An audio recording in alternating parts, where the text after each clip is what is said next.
Game ఇండియాకి. Absolutely.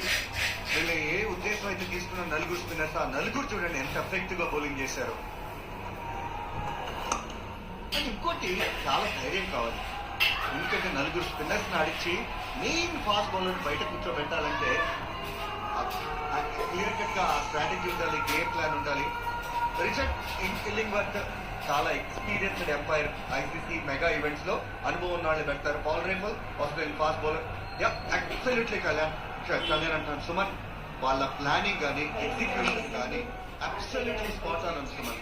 అందుకే నా క్రెడిట్ ఇవ్వాలి ఇండియన్ టీమ్ కి, మేనేజ్మెంట్ కి కూడా ఇవ్వాలి ఆ credit.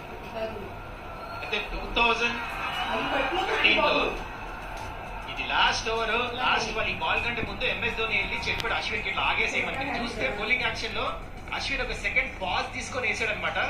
That is MS Dhoni మరి. చూడండి అలాంటి క్యాప్టెన్ ఇప్పుడు కూడా ఉన్నాడు ఇండియాకి. ఇక్కడ క్యాచ్ డ్రాప్ చేసాడు రోహిత్ శర్మనేనా పిల్లర్ అక్కడ చేస్తే కదా క్రికెట్ ఆపర్చునిటీ, రన్లు కూడా వస్తాయి. ఫుల్ బ్లడెడ్ ఫుల్ షాట్ కొట్టాడు. జనరల్లీ రోహిత్ అద్భుతంగా తీసుకుంటా ఉంటాడు క్యాచెస్. హాఫ్ ఛాన్స్ ఇది. ఒకసారి చూడాలా timing of the jump correct గా ఉందా లేదా అనేది. కనుక చూస్తే సరిగ్గా టైం అవ్వలేదు ఇక్కడ బ్యాట్స్మెన్ కి.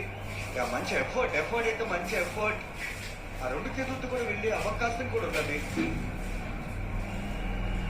అన్ఫార్చునేట్, బట్ అది వెనక్కి పెట్టాల్సిందే. ఈరోజు కపుల్ ఆఫ్ క్యాచెస్ అయితే పోయినాయి ఇన్ని వికెట్లు తీసిన తర్వాత కూడా. లక్ ఉండింది న్యూజిలాండ్ వైపు, కానీ దాని అడ్వాంటేజ్ మార్చుకోలేదు.